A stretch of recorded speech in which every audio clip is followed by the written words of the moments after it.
one of the fundamental advantage of bringing resilience in our current way of thinking is actually around those issues of systems.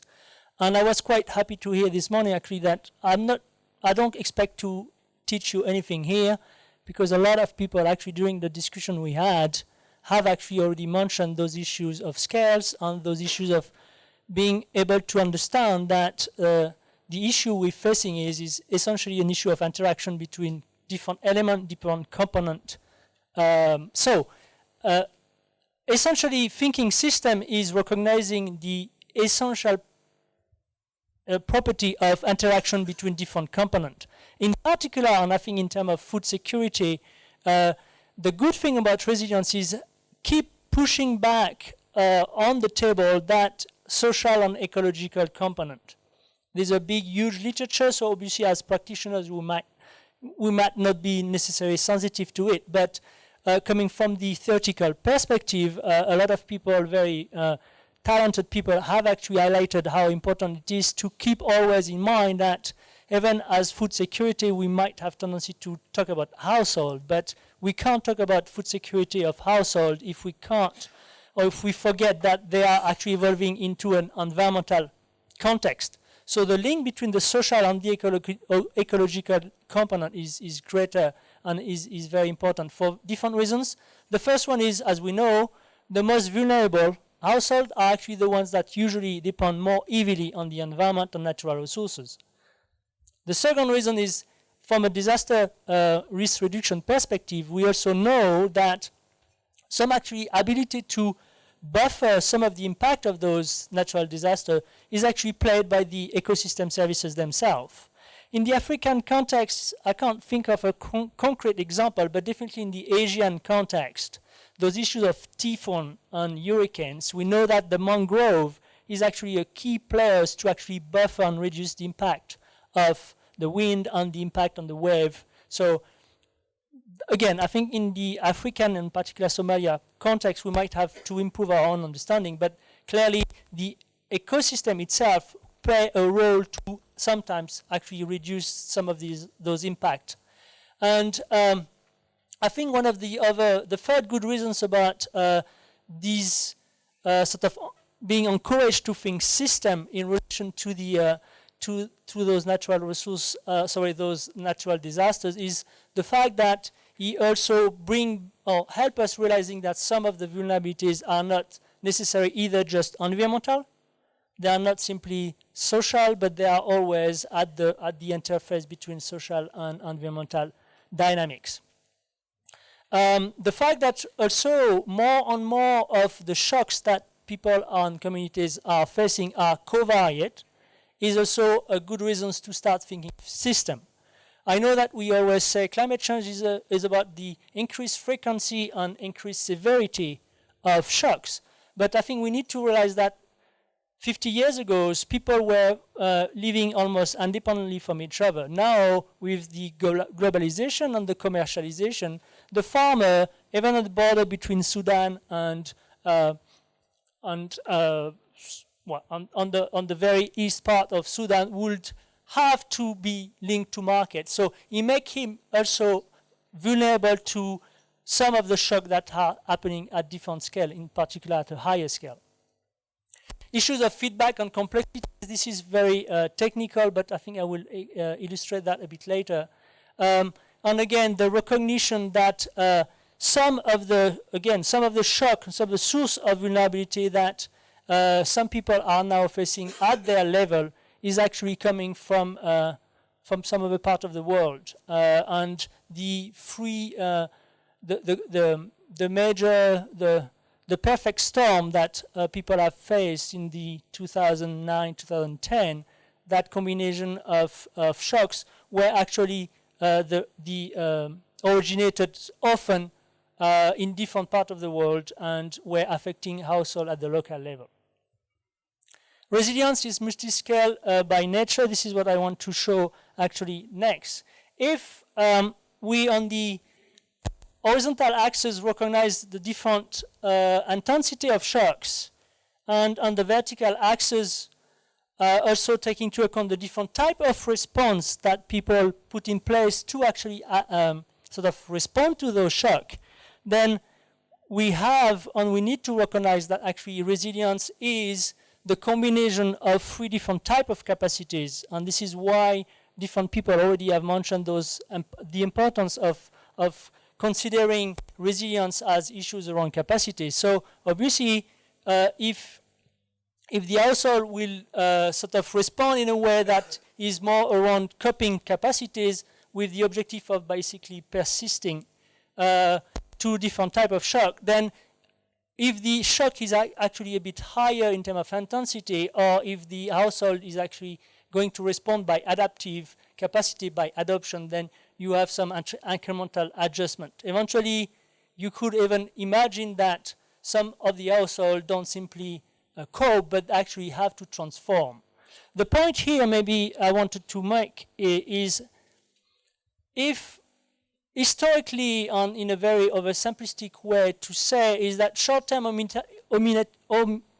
humanitarian intervention, including food security intervention, have, I think in the past, mainly focused on the first dimension, the absorptive coping capacity of household. With the climate change project, I think again, mainly most of the climate change intervention focus on the adaptation. Some of them increasingly mentioning also issues of transformation, but if you look again in the literature, you will see that most of the people who come from the climate change, communities, emphasize the importance of adaptation. And finally, the long-term development people are very much interested in the transformative dimension. But that's where you start realizing why resilience could be useful to actually break those silos. And again, this is the discussion we had earlier this morning. Why resilience could help the people who have so far focused on the humanitarian dimension start speaking and need to start speaking to people who are far more interested in the longer term development, if you want. So again, this is the importance of taking into account the temporal scale, the short term versus the longer term, and in a very illustrative way why resilience can help us bringing some of those silos.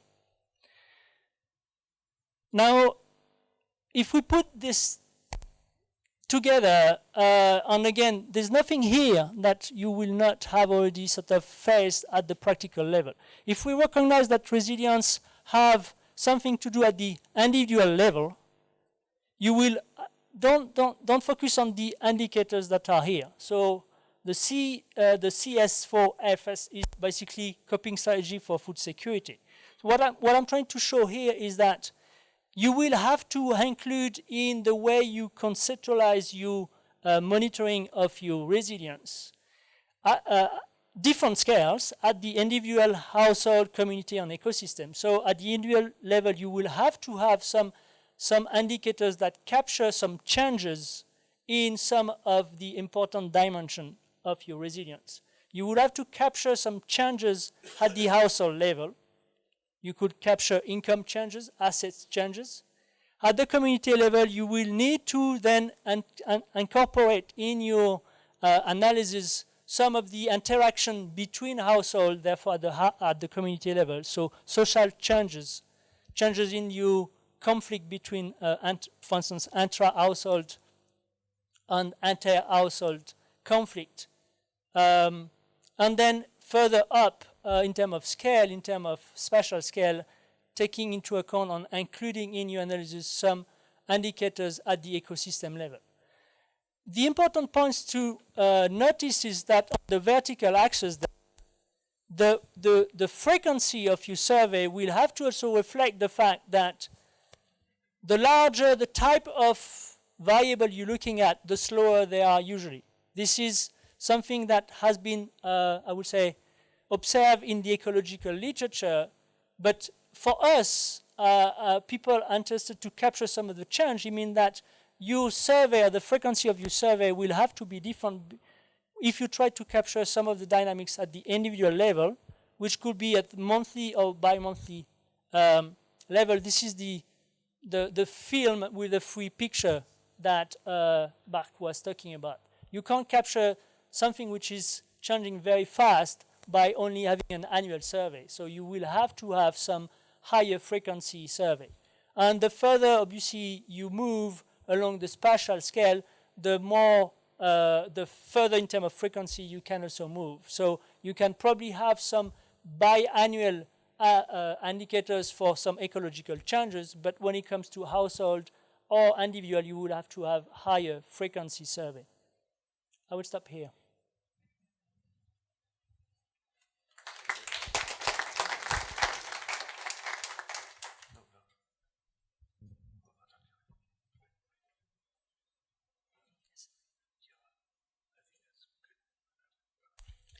Thank you very much. I think I've just identified a weakness with our eyewall system in that if somebody asks a question and then it's answered, the question can't be retracted.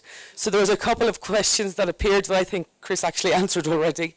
The first question is, resilience is about capacities. What about root causes and the political economy behind poor resilience? It's neither or. I mean, what we're trying to understand, what we're trying to say here is that in order to understand what are the determinants of resilience, it's conceptually interesting to look at it from a capacity perspective. So the capacity of the household, the capacity of the communities to respond to face a particular shock seems to us very important to understand. And back to Simon Lehman example, I think if we were able to understand why those particular young ladies are vulnerable to what they're facing right now in the urban context, and so that will be one of the determinants of the resilience would have to be with issues of capacities. But of course, we're not saying that there's no political economy behind it. So this is not a either or. I think it's a both. And again, in the last week presentation, conference in IFPRI, a lot of people have also raised that issue of political ecology, political economy of resilience, and I think this is being recognized. And the second question is, what is the difference between your notion of resilience and linking relief and development? I was hoping that the diagram I showed before is actually showing the link. Sorry, as I said, this is the weakness in the system. So, there's some other questions that have just come up again after the yellow card. What does it require in terms of resources to measure the ecological changes? I think we still have to learn to recognize in these communities. We sort of discovered the concept of resilience about 5 years ago. The ecologists or ecology literature have been working on that for more than 25 years. And a conference two weeks ago in Montpellier was actually tried to bring together the two communities. So the people who are interested in resilience from the development humanitarian perspective and the people who have been working on resilience from the social ecological literature together. It worked a bit. There's still a long way to go, but I think there's already in the literature some field-tested indicators that can capture the degradation of your environment. If you think in the particular context of Somalia, I think it will take us 10 minutes amongst us to identify one particular indicators that we think could capture the status or the dynamics of the environment, which we know are very important for those communities. I am raising this question because of the conference that we had. Please tell us a little bit your vision around the role of the communities and the social cohesion of the communities in these systems. I'm asking this because you have a very interesting point of view.